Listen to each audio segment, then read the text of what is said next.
ಭಾರತದ ದೇಶದ ಮುಕ್ಕುಟವಾದಂಥ ಕಾಶ್ಮೀರದ ಅನಂತನಾಗ್ ಜಿಲ್ಲೆಯ ಪಹಲ್ಗಾಮ್ ಎಂಬ ಪ್ರವಾಸಿ ತಾಣದಲ್ಲಿ ಸುಮಾರು 27ಕ್ಕೂ ಹೆಚ್ಚು ಪ್ರವಾಸಿಗರನ್ನ ಪಾಕಿಸ್ತಾನ ಪ್ರೇರಿತ ಉಗ್ರಗಾಮಿಗಳು ಹತ್ಯೆ ಮಾಡಿರುವುದ ಘಟನೆಯನ್ನು ಖಂಡಿಸಿ ಇಂದು ರಾಷ್ಟ್ರೀಯ ಬಸವ ಸೈನ್ಯ ಸಂಘಟನೆ ಈ ಬಸವೇಶ್ವರ ವೃತ್ತದಲ್ಲಿ ಬೃಹತ್ ಪ್ರತಿಭಟನೆಯನ್ನು ನಾವು ಹಮ್ಮಿಕೊಂಡಿದ್ದೇವೆ. ಈ ಭಯೋತ್ಪಾದಕರ ಅಟ್ಟಹಾಸ ಅಮಾಯಕ ಪ್ರವಾಸಿಗರ ಮೇಲೆ ಮೇಲಿಂದ ಮೇಲೆ ದೇಶದಲ್ಲಿ ನಡೆಸುತ್ತಿರುವ ಘಟನೆಯನ್ನು ನೋಡಿದರೆ ನಾವು ಈ ದೇಶದಲ್ಲಿ ಇನ್ನೂ ಸುರಕ್ಷಿತವಾಗಿಲ್ಲ ಎಂಬ ಭಾವನೆ ನಮ್ಮಲ್ಲಿ ಮೂಡ್ತಾ ಇದೆ.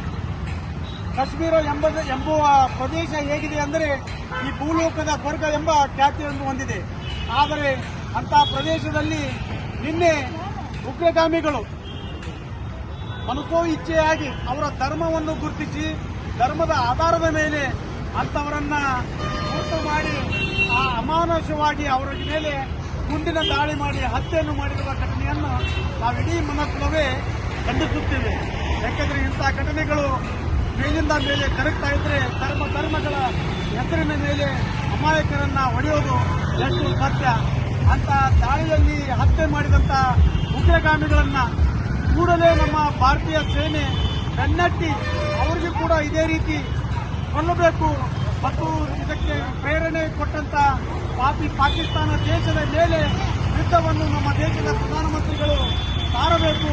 ಹಾಗೂ ಈ ದಾಳಿಯಲ್ಲಿ ಮೃತರಾದಂಥ ಎಲ್ಲ ನಮ್ಮ ಪ್ರವಾಸಿಗರಿಗೆ ಸರ್ಕಾರ ಸೂಕ್ತ ಪರಿಹಾರವನ್ನು ಕೊಡಬೇಕೆಂದು ಈ ಮೂಲಕ ಸರ್ಕಾರವನ್ನು ಆಗ್ರಹಿಸುತ್ತೇವೆ. ದೇಶದಲ್ಲಿ ನಮ್ಮ ಹಿಂದೂಗಳಿಗೆ ರಕ್ಷಣೆ ಇಲ್ಲದಂತಾಗಿದೆ. ಆ ನಿಟ್ಟಿನಲ್ಲಿ ಕೂಡಲೇ ಕೇಂದ್ರ ಸರ್ಕಾರ ಕಟ್ಟುನಿಟ್ಟಿನ ಕ್ರಮವನ್ನು ಉಗ್ರಗಾಮಿಗಳ ಮೇಲೆ ನಿರ್ದಾಕ್ಷಿಣ್ಯ ಕ್ರಮವನ್ನು ಜರುಗಿಸಬೇಕು.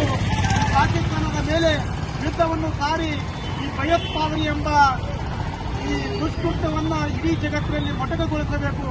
ಯಾವ ರೀತಿ ಇಸ್ರೇಲ್ ದೇಶವು ಅಲ್ಲಿ ಹಮಾಸ್ ಮೇಲೆ ದಾಳಿ ಮಾಡಿದಂಥ ಉಗ್ರಗಾಮಿಗಳನ್ನ ಯಾವುದೇ ಮುಲಾಜಿಲ್ಲದೆ ಏನು ಅಲ್ಲಿ ದಾಳಿ ಮಾಡಿ ಕೊಂದರು, ಅದೇ ರೀತಿ ನಮ್ಮ ದೇಶದಲ್ಲಿರುವಂತಹ ಉಗ್ರಗಾಮಿಗಳನ್ನು ಕೂಡ ಹತ್ಯೆ ಮಾಡಬೇಕೆಂದು ತಮ್ಮಲ್ಲಿ ವಿನಂತಿಸಿಕೊಳ್ಳುತ್ತೇನೆ. ಮತ್ತು ಈ ಮೃತರ ಎಲ್ಲರ ಆತ್ಮಕ್ಕೆ ಶಾಂತಿ ಸಿಗಲೆಂದು 1 ನಿಮಿಷದ ಮೌನಾಚರಣೆಯನ್ನು ಮಾಡುತ್ತೇವೆ.